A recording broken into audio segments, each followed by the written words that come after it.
Ассалаумағалейкум, қалайсыздар? Құтпыл арнасын көрермендері. Бүгін желтоқсанның 1-і, қыстың 1-ші күні. Таңертеңгі сағат 8:40. Кешке өрістен 4-терде мекен түс қайдағы. Bir қой туып қалған. Соның осының ішіне қосымен тастай берейміз, ертең аламыз деп. Әзір күн жылы ғой. Соны алып болып, қойды өріске жіберетін боламыз. Бізде бүгін су атқанда 3-ші күн қатарынан қыстың келгенін білдіріп жатыр. Су қатып тұр. Кеше алдың күні түске дейін тұман болды. Тасынан тым көрінбейтін. Бүгін ашық екен. Жаңа қойымды тауып алайын. Мына жерде тұрған сияқты.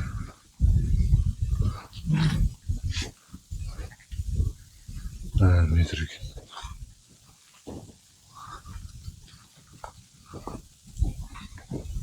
Осындай бошақан. Оны алып қалып, жемдегі қойлардың қасынан қосып қоямыз.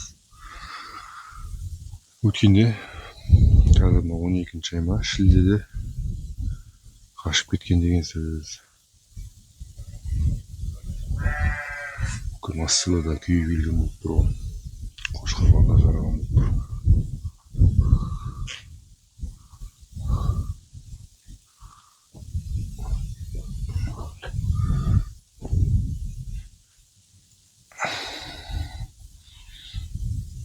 Қазір алып кетейін.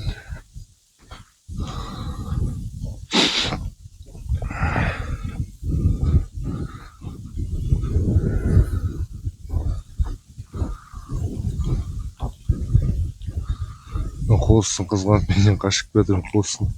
Ана өте орнына қалып кетейін дедім ғой. Артынан ертіп.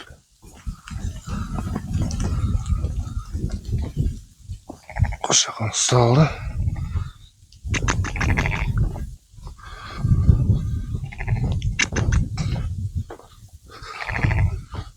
Артынан еріп кетір.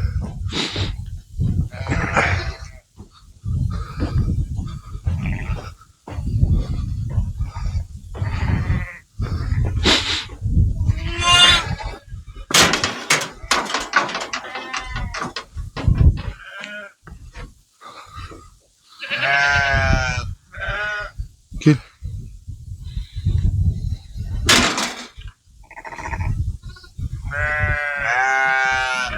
Болды.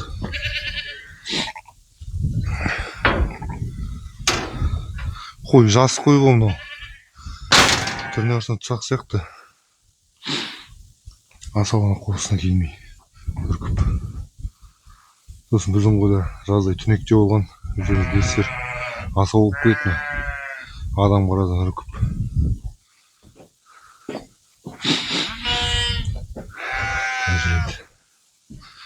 Қойларды шығарып жібереміз.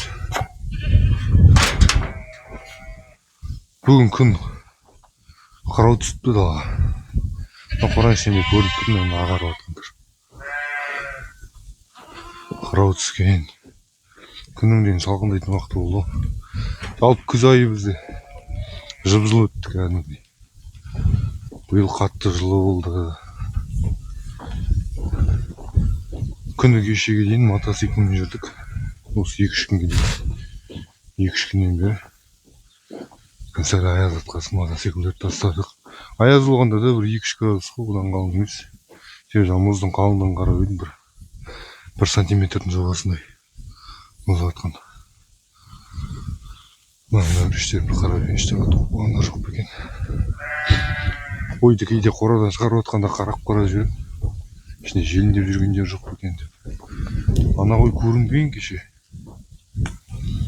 Алып қысты күні қой көп желіндемей туа береді ғой. Қозылай береді. Мына қойдың бірақ үлкен желіні бар екен кеше. Байқап қарай берді.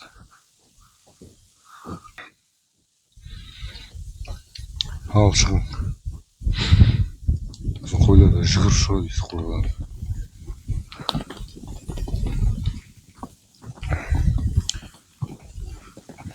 қойдың күйі өткендегісінен өзгермеген сияқты әлі жақара қойған жоқ. Алдыңғы күні бұлар тек сағат 12-ге дейін қамалып қалды. Өткен күн тасыма болып кетті. Сосын үйдің қасына жылқы сұратын болдық та. Бір жағынан тұман 12-ге дейін қамалып қалды. Кеше тұман болса да шығардық, енді таңертең шығарып жіберді осы уақыттарда. Кеше жайлаулар қамды бұлардан. Күн батқаннан кейін қараңғы түсе қалмағанбыз кеше. Сосын мынаның ішінде өткеннен бері айтып жүрмін ғой, Алпайға бауыр жүрген жоқпыз деп, қазір тұман түсіп кетті, ереміз ғой артынан. Ішінде бір шабан ешкілер болатын 5-6. Соларды қораға алып қалдық. Қазір бір сол үйдің аяғында көрсетемін. Оларды бордаққа салып тастадық. Себебі қойдың артына бөлініп қалады. Бөлінгесін қастарына ешкі алып қалады, өздері алып қояды. Біраз жұмыс болып кететін болды ол үшін. Алып тастауға тура келді.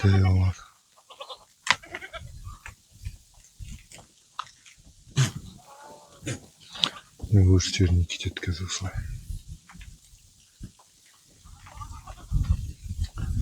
Осыдан кешке бір келеді ғой. Кешке қарата 4-терде ме екен су ішті.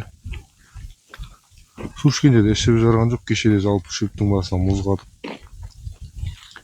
шөп ылғал толды. Су ішіп жарған жоқ. Кеше құдыққа келді. Келгенмен шамалы ішті су.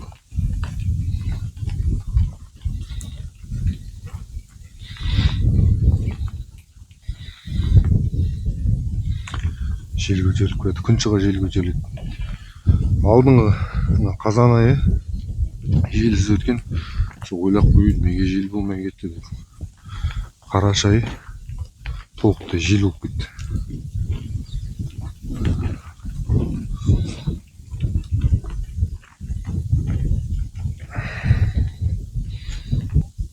Мына бордағы қойлардың жемдерін беріп жатық. Мына тұрған жаңағы қозылаған қой ғой, қозылаған. Әдетте қозылаған қойлар қозылғанмен жем жемейтін, қозысына қарайлап, қозысын қылғанып. Мына қой бірден жүгірді жемге. Жем жеп жатыр. Осының ішіне 5-6 ешкі қостық қой. Өткенде жаңа айтқан 3-4 күн бұрын қосқанбыз. Кілең шабан ешкілер қойдың артында қойды өліп қалады. Бұратылау оларда бордақлап тастаймын деп шештік. Бұлар да азайды енді. Бұның ішінде қазір 6-ау қозыл қой. 6-ау қозыл қой.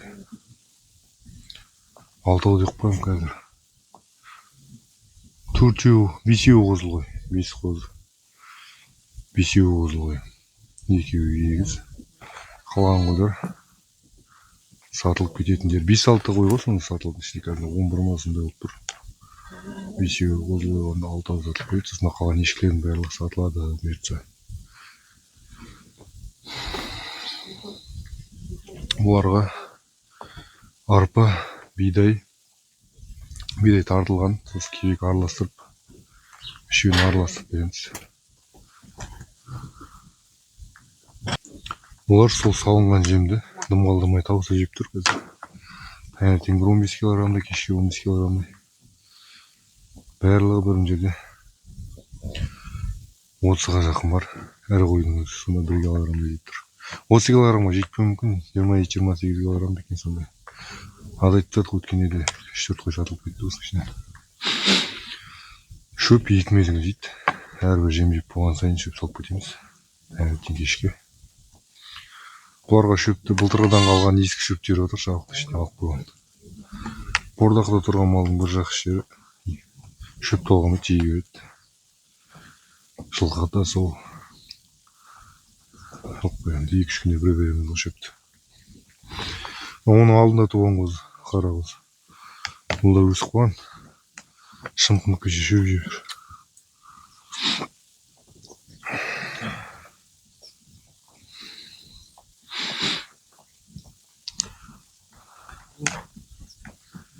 Осындай күн шығып жатыр бізде. Желеп. Осы қойдың ақсағы жазылмады, жемде тұр. Мына күн жаздың аяғы күздің басы ақсаған. Ақсағы кетпеді. Бірақ күйі жақсы болып кеткен сияқты. Кішкене құйрық жинапты.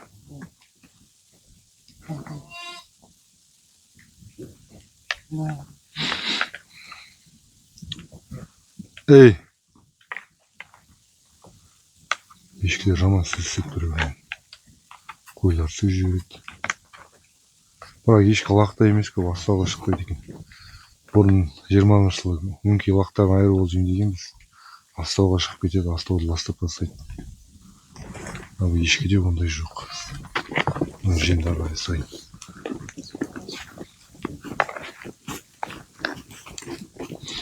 Астауды жейді. Түсіп баратыр. Суларын құйып қойдық. Шөбін қазір жоқ кетен ба? Бөйін атпайсы бар ма? Жем тауысы ар жағындағын жоқ. Мөңгілер болды. Онға кәз жек қойыпты.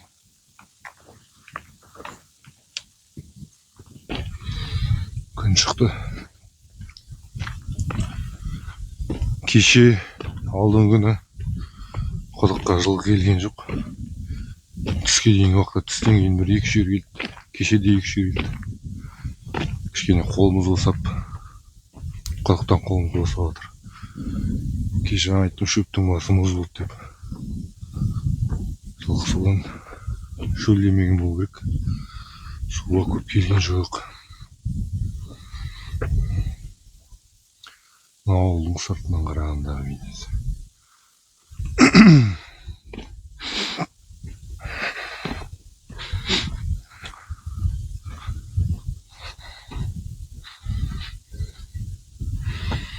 Тайлақтар жемдерін жеп отыр.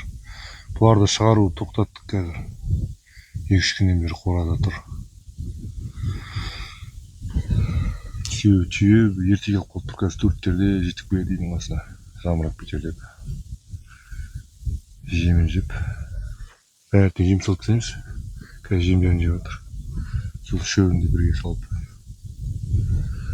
Шөбін артығымен салып тастаймыз. Тұрады қорада.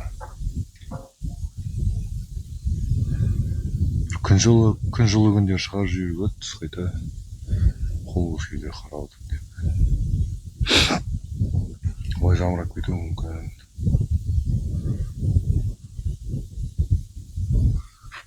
Осындай. Қойдан жылқы келатыр екен мұнда. Жаңа айтып өтеді, қол ұзап отыр. Азықтан деп.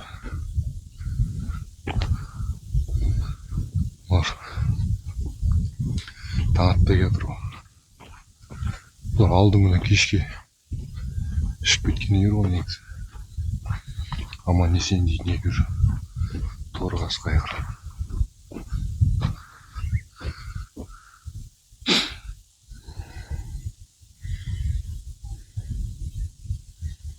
Желеп келатыр бұларды. Санап жейді. Саны түгел екен. Түгел оны 16 болып тұр, 17 еді. Бір байтал мирастың бейесіне қосылып алып, бөлек жүр екеуі. Мирастың бейесіне алғысының үшеуі. Ауаны түгел. Асау толып бір шеттегі жетті. Айтпақшы қойларды 3-4 күннен бері тасаулағым отырмын бана жерге. Мына торғораның ішінен суық сорт тастар деп күнде салқындап кетті. Торғора енді бұйыртса алдымыздағы көктемге дейін бос тұрады осылай. Алдымыздағы көктемде алып сұрып жаңа жерге қорып қоямыз. Сосын қайтадан қойлар қамалып бастайды. Мына жердің қазір қиғалындап кетті көбірек асты. Бордақылар тұрған жаққа келдім. Өткендегі 5 тай сатылып кеткеннен кейін тағы да екеуін сатып жібердік. Олар соғымға кетті. Енді бұйыртса ар жағына шығарып қойған тайды. Бұл да бұйыртса ертең кетеді соғымға. Бір кісі сұрап, сол кісіге соғымға кетеді. Жалпы соңғы күндері тез өтіп кетті мына деген. Сосын мына тортайды інім алатын болды соғымға. Сонда бір аржаны 4-5 тай қалайын деп тұр бұйыртса. Жақсы өтіп жатыр соңғы күндері. Бұлардың жемдері өңкей кебекпен тұр қазір. Өңкей кебекпен тұр. Шөптері 2-3 күнде бір саламыз. Мыналарға 70 килограммдай кебек салынады ғой. Таңертең 25, кешке 40-45. Бүгін енді азайтатын шығармын, себебі тауса алмай алайын тұр. Алтау қазір 60 килограммға түсіріп тастаймыз. Бұйыртса. Алдыңғы сойылған екеуі, біреуі 170, біреуі 175 бекен, сол жобада шықты. Биыл жалпы таза еді. Биыл жалпы салмақтары жеңілдеу жылдармен салыстырғанда. Былтырғылар көбісі 200-ден асып тұрған. Былтырғылар көбі әнеугін өткенде біреуі 185 бекен, сондай болды. Қалғандар сол 170-дің айналасында жеңіл шықты. Бұйырған ал бірақ. Шүкір соғанда.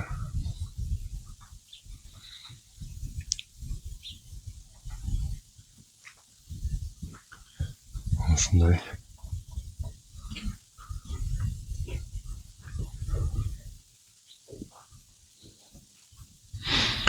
Осымен бүгінгі видео тәмам. Назар салып қарағандарыңызға, тыңдағандарыңызға үлкен рахмет. Аман сау болыңыздар.